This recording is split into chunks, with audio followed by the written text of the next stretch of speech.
Hello students, कैसे हो आप सब। Welcome back to my channel. आज हम क्लास 6 का चैप्टर 7 स्टार्ट करने वाले हैं, अलजेब्रिक एक्सप्रेशन। राइट।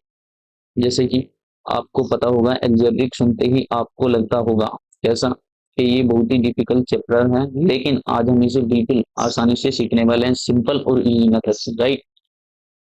समझ गए सभी बच्चे। तो नाउ आपको पता होना चाहिए सबसे पहले व्हाट इज अलजेब्रिक एक्सप्रेशन। देखिए, अलजेब्रिक एक्सप्रेशन होती क्या, यानी कि अलजेब्रिक एक्सप्रेशन ऐसी expression, algebraic expression is a combination होती है, यानी कि जिसमें कॉम्बिनेशन होता है किस किसका, वेरिएबल्स, लिटरल्स, कांस्टेंट नंबर जो भी आपके पास होता है, एंड अरिथमेटिक ऑपरेशन, यानी कि जैसे कि आपके पास होता है एक्स प्लस 5 लो, ये आपके पास क्या है, एक अलजेब्रिक एक्सप्रेशन है। इसमें एक्स क्या है, वेरिएबल, प्लस का साइन क्या है, अरिथमेटिक ऑपरेशंस जो भी प्लस माइनस डिवाइड सब्ट्रैक्ट होते हैं, और 5 आपके पास क्या है, कांस्टेंट टर्म। ठीक है, ये नंबर्स होते हैं।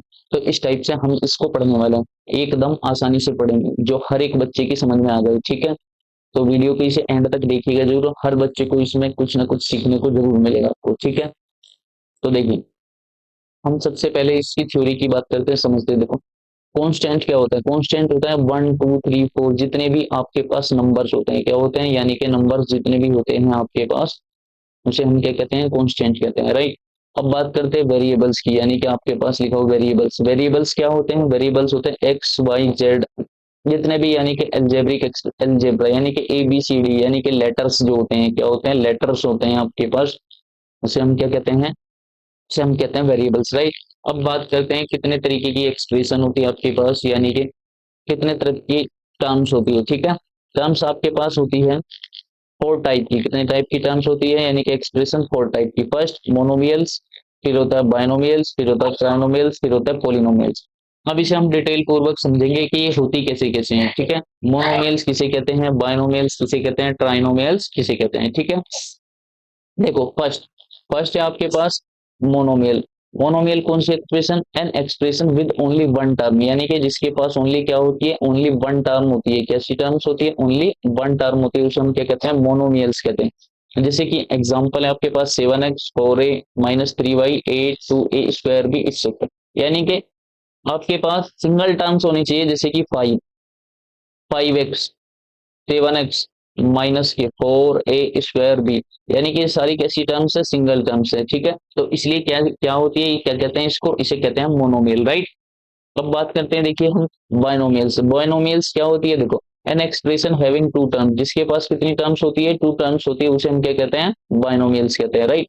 बायनोमियल्स में कितनी टर्म्स होती है, टू टर्म्स होती है। फॉर एग्जाम्पल, जैसे कि आपको दिखाया गया एग्जाम्पल क्या है, 7 + y। देखो, 7 और y, यहाँ पर क्या है, वेरिएबल्स और कांस्टेंट, यानी कि दो अलग अलग टर्म्स है, तो इसे हम क्या कहते हैं, बायनोमियल्स। राइट।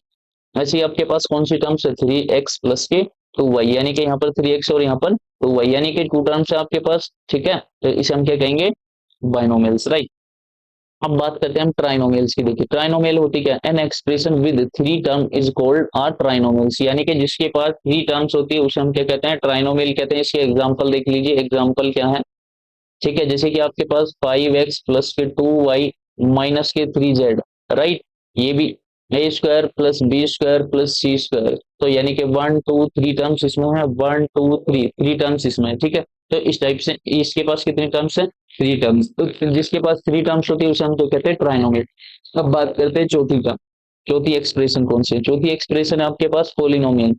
पोलिनोमियल्स क्या होती है, एन एक्सप्रेशन विद 2 और मोर देन 2 टर्म्स, यानी कि जिसमें दो या दो से ज्यादा टर्म्स होती है, उसे हम क्या कहते हैं, पोलिनोमियल्स कहते हैं। ठीक है, पोलिनोमियल्स क्यों कहते हैं, क्योंकि इसमें बहुत सारी टर्म्स हो सकती है, जैसे आपके पास ट्राइनोमियल्स में ये थी, अगर इसी के साथ हम जोड़ दिया जाए, क्या z² जोड़ दो आप, प्लस के 2xy जोड़ दो, तो यानी कि इसके अंदर काफी सारी टर्म्स है, और ये क्या बन गया, जिसके अंदर काफी सारी टर्म्स होती है, इसे हम क्या कहते हैं, पोलिनोमियल। क्या कहते हैं इसको, पोलिनोमियल्स। ये आपके पास एग्जाम्पल है। ठीक है, अब हम थोड़े थोड़े क्वेश्चन स्टार्ट करेंगे। ठीक है, समझेंगे इन चीजों को और ध्यानपूर्वक देखेंगे। ठीक है, अगर जितने भी बच्चे हमारे इस चैनल पर नए हैं, प्लीज वीडियो को चैनल को सब्सक्राइब जरूर कर दे। राइट, जितने भी बच्चे नए हैं।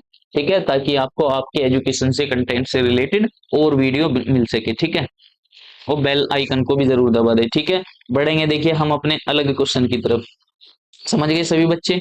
देखो नेक्स्ट, देखो अब सबसे पहले थोड़ी सी और टर्म समझो, ठीक है। इसमें सम इंपॉर्टेंट टर्म्स, कुछ इंपॉर्टेंट है जो कि आपको समझने के लिए जरूरी है। जैसे आपके पास होना चाहिए फैक्टर, क्या होता है फैक्टर, आपको पता होना चाहिए। किसी भी, जब हम किसी भी टर्म को उसके फैक्टर के रूप में लिखते हैं उसे हम क्या कहते हैं, फैक्टर कहते हैं, ठीक है। जैसे हमने लिखा, मान लो आपके पास 6a² b है, यानी कि इसको फैक्टर में आपको कन्वर्ट करना। फैक्टर में कर दो 6 इंटू a इंटू यानी कि इसके फैक्टर क्या हो जाएंगे, इसके फैक्टर आपके पास हो जाएंगे 6a² और b, ये इसके क्या है, फैक्टर है, ठीक है। इस टाइप से इसे हम कहते हैं फैक्टर, ठीक है।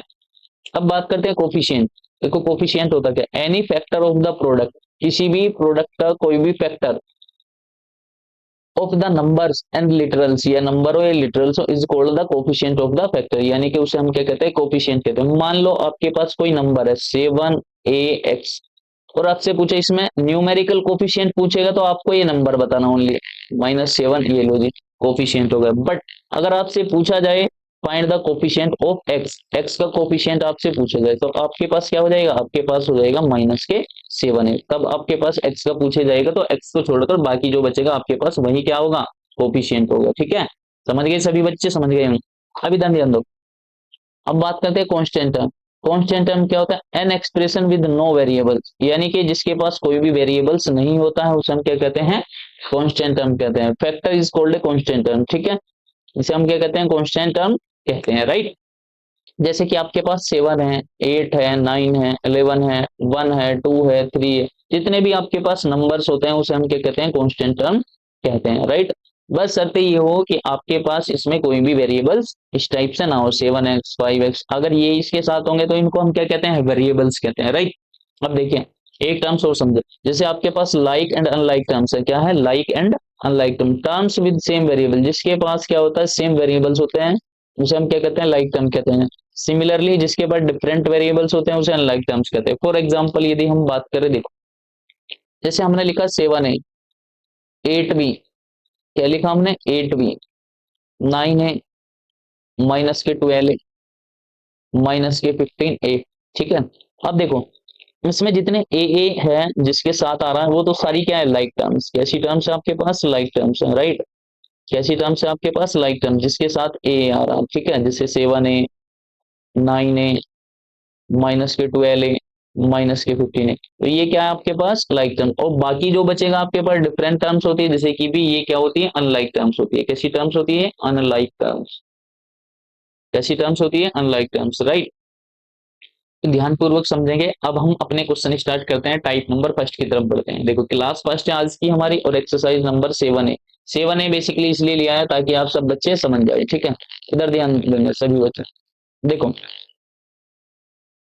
इधर ध्यान दो। हाँ एक बात और मैं आपसे शेयर करना चाहूंगा, जो हमने अभी पढ़ाया नहीं है लेकिन इसको कैसे करते हैं। देखो किसी भी चीज को, ये एल्जेब्रिक एक्सप्रेशन का ही पार्ट है, थोड़ा सा इधर से ध्यान से समझो।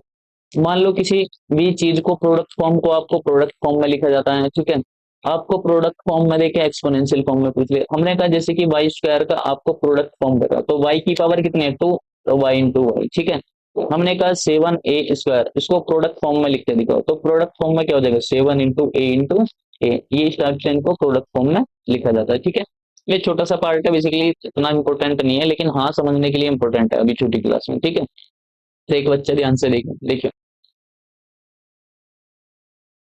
देखो इसमें पूछा है आपसे find the numerical coefficient in the following. तो न्यूमेरिकल कोफिशिएंट पूछा है तो सबसे पहले देखो 2x में क्या हो जाएगा न्यूमेरिकल कोफिशिएंट 2, 3xy z में क्या हो जाएगा आपके पास न्यूमेरिकल कोफिशिएंट 3, और -5ab में न्यूमेरिकल कोफिशिएंट क्या हो जाएगा, -5, ठीक है। अब देखो इसमें थर्ड वाले क्वेश्चन में 52a² b में न्यूमेरिकल कोफिशिएंट आपके पास क्या हो जाएगा, 52, राइट। और आपसे पूछा है 70a² b² y²z², इसमें न्यूमेरिकल कोफिशिएंट आपके पास क्या हो जाएगा। तो इसमें न्यूमेरिकल कोफिशिएंट क्या हो जाएगा, सभी बच्चे मुझे कमेंट बॉक्स में आंसर करेंगे, ठीक है। इसका आंसर आप खुद करोगे कमेंट बॉक्स में, राइट। बढ़ेंगे देखो नेक्स्ट क्वेश्चन पे। अगला क्वेश्चन देखिए, राइट द कोफिशिएंट ऑफ। देखो जैसे उसमें पूछा था न्यूमेरिकल कोफिशिएंट आपको समझाया था, ऐसे ही इसमें देखो कोफिशिएंट आपको बताना, एक्स, एक्स का कोफिशिएंट आपको बताना, यानी कि एक्स का कोफिशिएंट क्या हो जाएगा, 5, ठीक है। इसमें पूछा है 3 इन एक्स वाई, ठीक है। तो यानी कि 3xy है, इसमें 3 का कोफिशिएंट बताना, तो क्या आ जाएगा xy, y इन 5x² y, यानी कि इसमें आपको y का कोफिशिएंट बताना, तो क्या आ जाएगा 5x², इसमें पूछा है क्यू का कोफिशिएंट, तो आपके पास इसमें है क्यू का कोफिशिएंट -3, राइट। यानी कि जिसका पूछा जाए उसे छोड़कर बाकी सारे जो बचे हैं वेरिएबल्स, ये नंबर्स, उसे हम क्या कहते हैं, कोफिशिएंट कहते हैं। समझ गए सभी बच्चे, जो उसके फैक्टर बचे होते हैं। बढ़ेंगे आप अपने नेक्स्ट क्वेश्चन की तरफ। देखो अगला क्वेश्चन क्या, अगला क्वेश्चन है आपके पास, write the constant terms in the following field. अगर बच्चे, बहुत बच्चे इसमें मिस्टेक करते हैं, कोई वेरिएबल्स लिख देता है, कोई कांस्टेंट भी साथ में लिख देता है, कोई पूरी की पूरी इक्वेशन ही लिख देता है, कोई स्क्वायर में लिख देता है। अभी बच्चों को यही नहीं पता, जब हम एग्जाम में करते हैं और ये क्वेश्चन आ जाता है तो किस प्रकार करते हैं। अगर आपसे कांस्टेंट पूछा है तो कांस्टेंट टर्म का मतलब होता है जो भी नंबर्स होते हैं, ठीक है। जैसे इस वाली इक्वेशन में नंबर क्या आपके पास 2a, ये तो वेरिएबल्स है, +8, 8 क्या आपके पास, ये है कांस्टेंट टर्म, ये 8। इसमें कांस्टेंट टर्म कौन सी है आपके पास, 9। इसमें कांस्टेंट टर्म आपके पास कौन सी है, 7। इसमें कांस्टेंट टर्म आपके पास कितनी है, 2/3, ठीक है। बहुत आसान है, लेकिन बच्चे इसको भी गलती कर देते हैं, क्योंकि बच्चे ध्यान नहीं देते, क्लासों में समझते नहीं, ठीक है। आगे बढ़ेंगे, देखिए नेक्स्ट क्वेश्चन की तरफ अपनी। देखो अब बात करते हैं, देखो आइडेंटिफाई द लाइक टर्म्स। देखो लाइक टर्म्स कैसी होती है, अभी हमने समझाया था लाइक टर्म्स। लाइक टर्म्स वो होती है जिसमें सेम वेरिएबल होते हैं, कैसे होते हैं, यानी कि सेम वेरिएबल्स होते हैं, जिसमें सेम वेरिएबल होते हैं उसे हम क्या कहते हैं, लाइक टर्म्स। अब देखिए एक्स वाई देख लीजिए, जिसमें है वो सारी लाइक टर्म्स होती है। तो लाइक टर्म्स आपके पास क्या हो गई, जिसमें सारे के सारे सेम वेरिएबल, जैसे आपके पास एक्स वाई है, यहाँ पर -5xy है, ठीक है। और क्या आपके पास 11xy है, क्या है आपके पास 11xy, ये हो गए। अब आप देख लीजिए स्क्वायर वाले, यानी कि XYZ, तो एक ये नहीं होगी।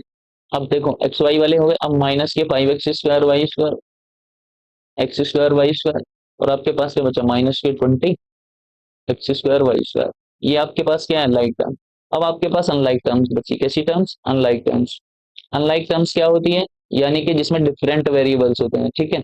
और डिफरेंट वेरिएबल कैसे, जैसे कि आपके पास इसमें क्या है, -6xyz, और इस वाली टर्म्स में क्या है, 6xy², यानी कि डिफरेंट डिफरेंट टर्म्स है, ठीक है। समझ गए होंगे, आई होप दैट कि ऑल सारे बच्चे समझ गए होंगे इस टाइप को, ठीक है। बढ़ेंगे, देखो नेक्स्ट क्वेश्चन की तरफ। अब देखिए ये थोड़ा सा सोल्व करने वाले हैं, आपको सोल्व कैसे करते हैं इनको, ठीक है। आप कुछ नहीं है, इसमें वैल्यू पुटिंग है ओनली, ठीक है, वैल्यू पुट है। आपको जो भी वैल्यू दे रखी होगी वो आपको बस ठाके जो भी क्वेश्चन आपसे पूछा है उसमें पुट करना। जैसे कि आपसे क्या पूछा, x + 2y, इसका पूछा है। x की वैल्यू आपको दे रखी, तो x के प्लेस पर क्या आ जाएगा, यहाँ पर 2, प्लस है तो ऑलरेडी +2 इंटू y की वैल्यू आपको क्या दे रखी, 4 लिखोगे। तो सबसे पहले आप मल्टीप्लाई करोगे बोर्ड मास के हिसाब से, तो 2 × 2 4 = 8, सॉरी यहाँ पर प्लस है, ठीक है। 2 × 4 = 8 और +2 कितना होता है, 10। ये आपके पास आंसर, ठीक है। ऐसे ही आपको सम्स करने हैं।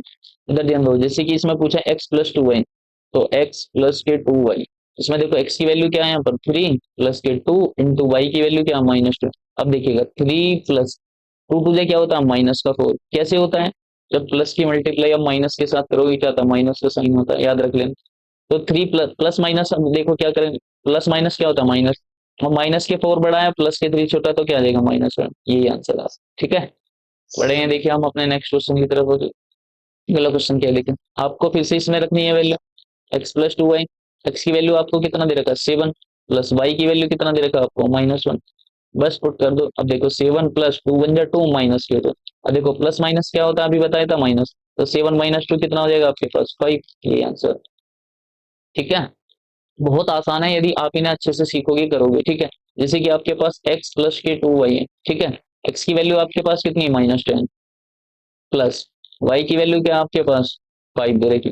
देखो -10 + 2 5 = 10, यानी कि ये प्लस का 10 या माइनस का 10 दोनों कैंसिल आउट होकर क्या बचेगा आपके पास, 0। तो 0 इसका आंसर है, ठीक है। देखिए हमारा नेक्स्ट क्वेश्चन, अब देखिए हम बढ़ते हैं अगले क्वेश्चन की तरफ। अगले क्वेश्चन में आपसे पूछा है, अगले क्वेश्चन में आपसे पूछा है एरिया ऑफ द ट्राइंगल, यानी कि सभी को पता होना चाहिए एरिया का फॉर्मूला क्या होता है ट्राइंगल पे, क्या होता है, 1/2 बेस इंटू हाइट होता है। Where b is the base and h is the height, find the area of the triangle आप निकाल। मान लो जैसे कि आपके पास ये क्या है, ये क्या है, एक ट्राइंगल है, राइट। और ये ट्राइंगल की क्या आपके पास हाइट है, क्या है ट्राइंगल की हाइट, यानी कि इसे हम कहते हैं हाइट और इसे कहते हैं बेस। और आपको क्या बताना, एरिया, तो जिस अंदर का पार्ट होगा इसको हम क्या कहते हैं, एरिया कहते हैं, राइट। और बाउंडेड वाले एरिया को क्या कहते हैं, पैरामीटर कहते हैं। सभी बच्चों को समझ में आना जाना चाहिए, ठीक है। तो फॉर्मूला क्या होता है, एरिया ऑफ ए ट्राइंगल क्या हो जाएगा, एरिया ऑफ ट्राइंगल। तो एरिया ऑफ ट्राइंगल क्या होता है, 1/2 इंटू बेस इंटू हाइट, ठीक है। अब आप देखो 1/2 इंटू बेस आपको दे रखा है कितना 5 सेंटीमीटर, इंटू हाइट आपको दे रखी है कितना 2 सेंटीमीटर। देखो 2 से 2 क्या हो जाएगा, कैंसिल आउट, 5 बचेगा, 5 की 1 में मल्टीप्लाई करेंगे कितना होगा 5, और सेंटीमीटर की सेंटीमीटर में मल्टीप्लाई करते सेंटीमीटर स्क्वायर बन जाता है, राइट।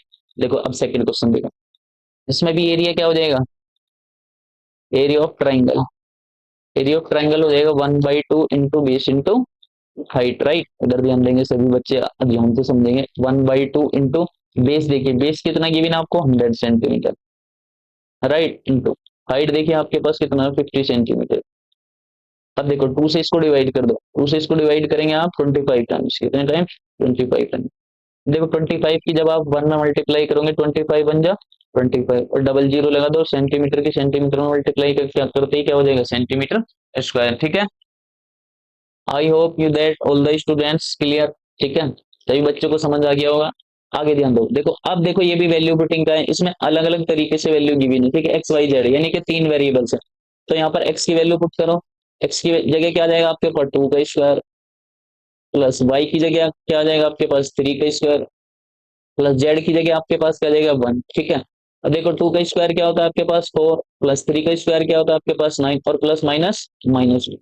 देखो 4 प्लस 9 कितना होता है 13, माइनस के 1 करोगे आप कितना देगा इसका आंसर 12।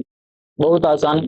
आगे बढ़ेंगे, देखो सेकंड वाला, 2 इंटू एक्स की वैल्यू आपके पास क्या दे रखी 2, इंटू वाई की वैल्यू आपको क्या दे रखी 3, प्लस 3 इंटू वाई की वैल्यू आपके पास कितना दे रखी 3, और इंटू जेड की वैल्यू -1, प्लस आगे वाला देखें 4 इंटू जेड की वैल्यू -1 इंटू एक्स की वैल्यू आपको क्या दे रखी है यहाँ पर 2, ठीक है, ये पुट कर दो। अब इसे सोल्व कर लो आप, ठीक है। जब आप इसे सोल्व करोगे 2 टू जा 4 3 जा कितना होता है 12, प्लस 3 3 जा 9, 9 की -1 में मल्टीप्लाई करेंगे यानी कि माइनस के नाम, राइट।